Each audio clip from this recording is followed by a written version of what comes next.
Welcome everyone to the Teen Debater session on diplomacy and lobbying in MUN.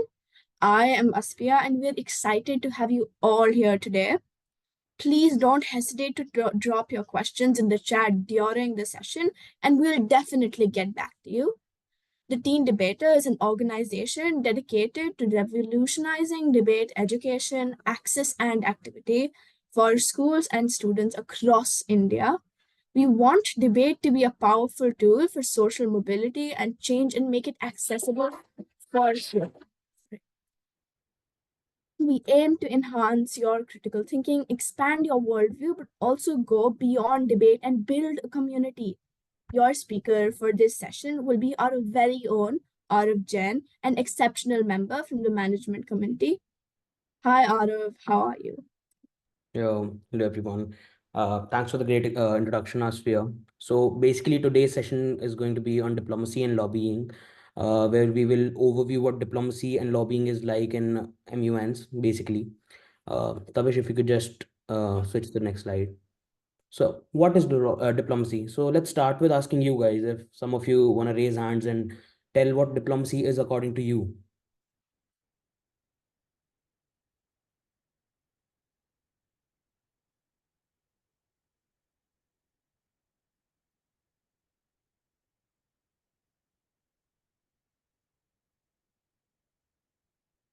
I just request at least like some of you, it's a speaking session. If you don't speak up, that's like not going to make any point of the session. If anybody from you could speak up and like tell us what diplomacy is according to you.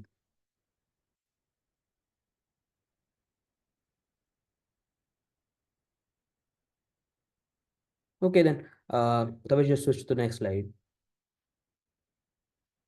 So if I like just define diplomacy in one line, it is the way states communicate officially. And when I say states, I basically mean different nations. I mean different nations. According to me, diplomacy majorly has three parts. The first and the most important part being taking all ideas into consideration, but putting your idea forward that you really want to succeed. For example, if me and you are at a shop and I am buying one thing and you are buying one, but my job as a diplomat is not to convince you that the thing that you're buying is not good.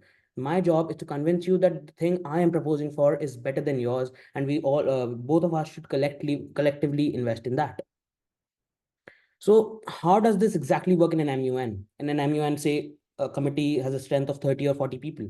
That means that almost 40 ideas will be presented in the committee, 40 different perspectives to the same problem. But our job as delegates or diplomats is to take the best idea forward. It's not important that it's majorly your idea, your own idea, but the major job of a diplomat is not to put their own idea forward, but to solve real world problems. And that's where diplomacy comes in, where you really have to convince the whole committee to put forward and vote for the best idea in the committee. Another big part of diplomacy is that it's dynamic. It keeps changing according to different situations. And just like foreign policy, for instance, if we are in a committee and you're USA, I'm India, and we are discussing weapon trade around the world, I would not even try to target USA in such on such an agenda. And if suppose USA targets Russia, I would not uh, counter on that and try for a collaboration between the world. But on the same scenario, if it's a committee that is discussing human rights or maybe women rights, for that, as India, a hub of diplomacy, I would call for a collaboration between the Western and the Eastern world, collaboration between the states and maybe Russia. The third part being, you might hear this from a lot of people that diplomacy is not that successful. And autocratic decisions could really solve problems better than diplomacy and a consensus between a big amount of people or countries.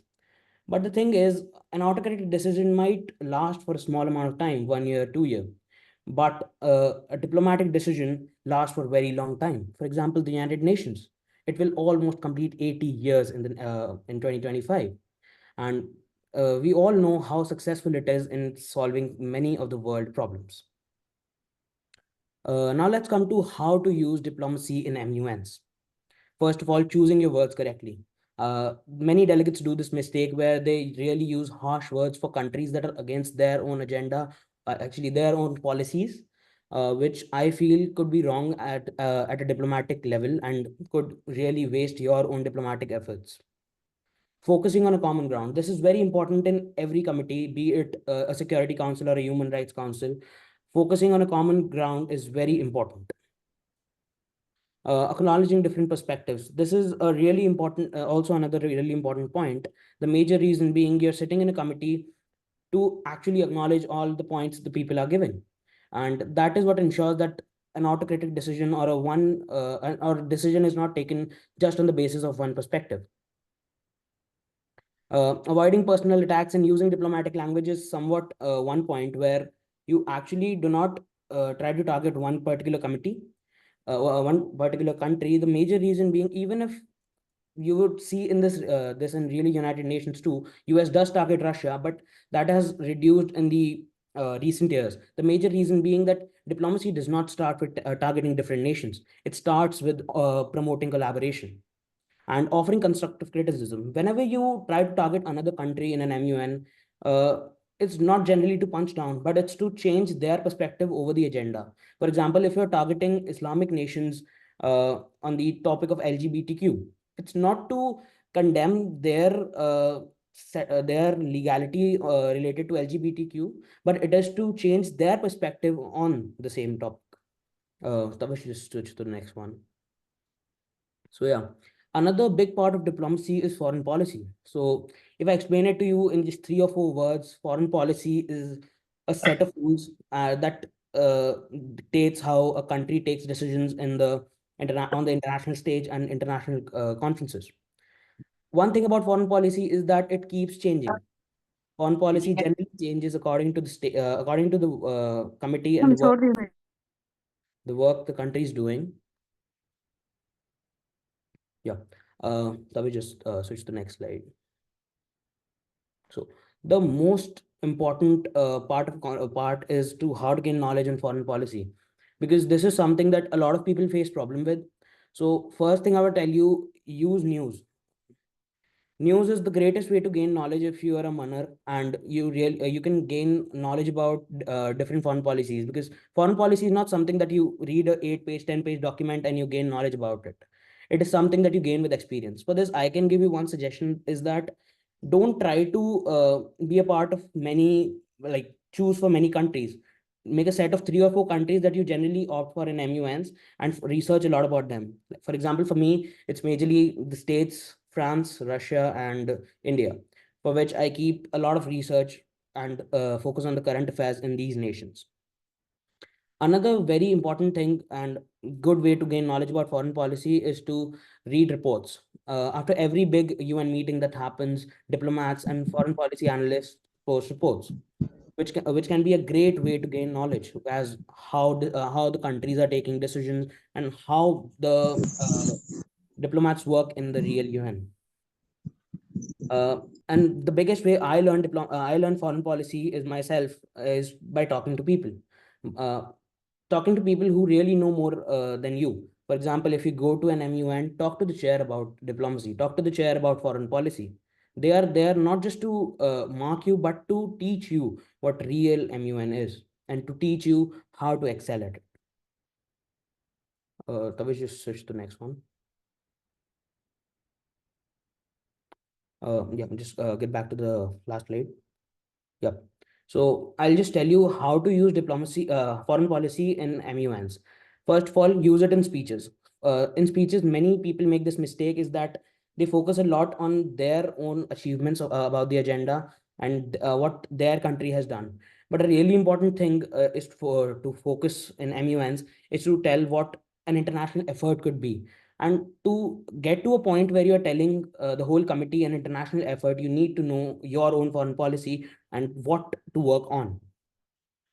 Another part of this whole session is lobbying, and foreign policy is one of the biggest factors in lobbying, as in what countries can you form blocks with, what countries to converse with, and which resolution should you support.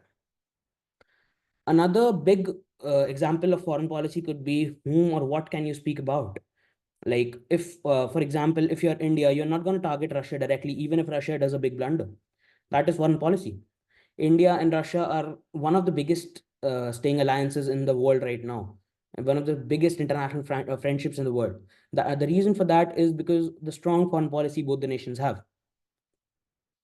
Another example is like what to talk about. For example, if you're USA, you won't talk about CRC in a human rights committee. For those of you who don't know, CRC is the Convention on the Rights of Children. It's a document by UN that protects children, and like US is the only country that has not yet ratified it. So as USA, you won't at all talk about CRC in a committee that focuses on child rights or basic human rights.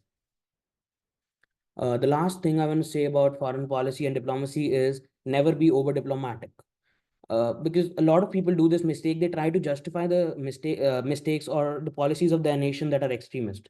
I'll give an example on this. For example, you're Russia, and another delegate asks you a question where they say that would you allow an LGBTQ immigrant that has been facing problem in other nations, other neighboring nations into your country? So many people would generally try to defend this by stating that they would allow it because it's human rights. But Russia generally has an extremist policy against members of the spectrum. The major reason being they do not accept them because they feel that is they are a threat to their own nation. And in this situation, if you try to be over diplomatic, this might go against your foreign policy and result in marks deduction in through the chair. That was just yeah. So lobbying. Lobbying is one of my favorite parts in an MUN, and it is one of the most important things you can do in a conference because this can decide if you win or lose a conference. Lobbying is basically negotiating, building alliances, and advocating your position on the agenda in both a formal and an informal way. It is very important because resolutions can be made with great documentation, but they succeed because of great lobbying.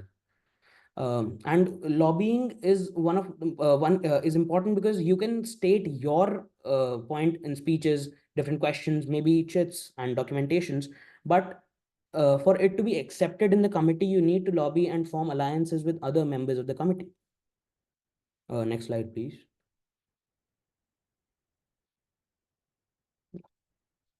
A very important thing is how to lobby.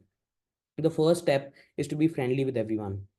This is a mistake done by many delegates that they try to be dominant towards other delegates, and that creates a difference between the two, and that gives a problem when passing the resolutions or getting signatories. So the first step is to be friendly with everyone from the start of the committee. And another very important thing is to have great information about the agenda. Because if you don't have good information about the agenda, you can't really tell someone or convince someone about that. And to get great knowledge about the agenda is to research before the MUN and generally focus on current affairs of other nations. Because if you really know about other nations, it becomes very easy to lobby in an MUN. Try to be a part of all the discussions that are going in the committee, be it formal or informal. Many MUNs, majorly in India, do not mark the unmoderated caucuses. That is generally because they are not valued. But try to be a part of them, because what happens is that if you're part of the unmods, it really helps you gain knowledge about other delegates and how they are behaving in the committee. And that could really help you to convince them on different aspects of the agenda. Another point being always try to collaborate in MUNs, because MUNs are not always about winning, they're about collaboration and working to find a solution. Many people think that if they're going into a conference, they're going there to win. They try to speak more. But the point in MUN is if you as a collective group, you as a collective committee find the solution to things, find the solution to the agenda the problem is about, you could really gain more points and gain more marks as a whole committee and also as a delegate. Next slide. Yeah. How lobbying helps you. The first and the major point being influencing discussions. If you're lobbying efficiently, you can influence the flow of the committee, which is going to really help you because if suppose you're Russia and the topic is going in on war situations or war crimes, then you really need to redirect the agenda towards something that does not go against Russia, because Russia is going through a war right now. And for example, in a discussion on climate change, the delegates of island nations would try to draw attention towards of the committee towards the rising sea levels. And generally, what happens is it is a really big point in foreign policy too, that when discussions are going in a committee, you really need to focus on the problems of your own country too. If the committee is discussing on gender discrimination, you really need to discuss in the committee or put forward in the committee the problems related to gender discrimination that your people are facing in your own nation. Forming blocks. Blocks in a conference are never permanent because they are formed by lobbying. And in the last session, you got to know about the importance of blocks. They are important if you want to pass resolutions, you want to put forward your own sub agenda for the discussion.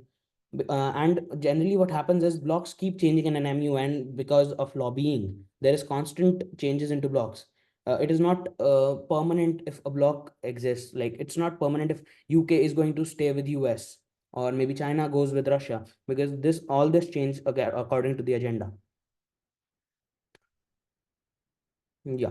The third point being resolutions. As I told you before, you can make a great resolution, but until and unless you don't have signatories to it or you don't have support of the committee towards the resolution, it is all waste.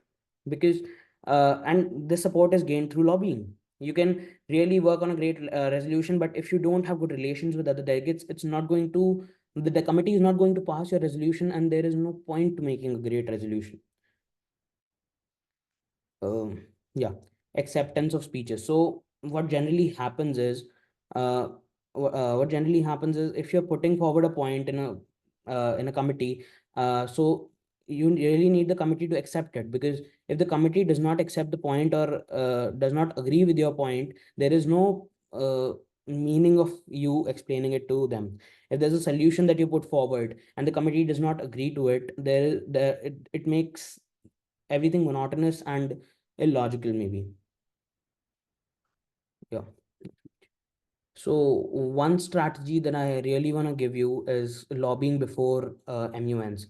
So pre-conference tip, this is something that I do very commonly and I really follow it, is I try to talk to people before the conference starts and before the real discussion starts.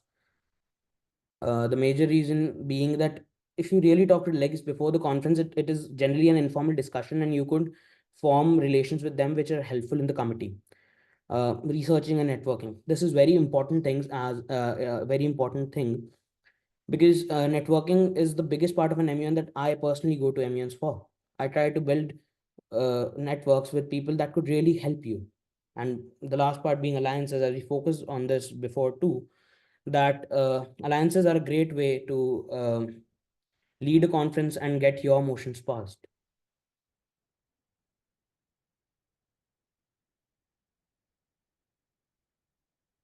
So, thank you for joining, everyone. If you have any questions, you can like raise your hands and ask it.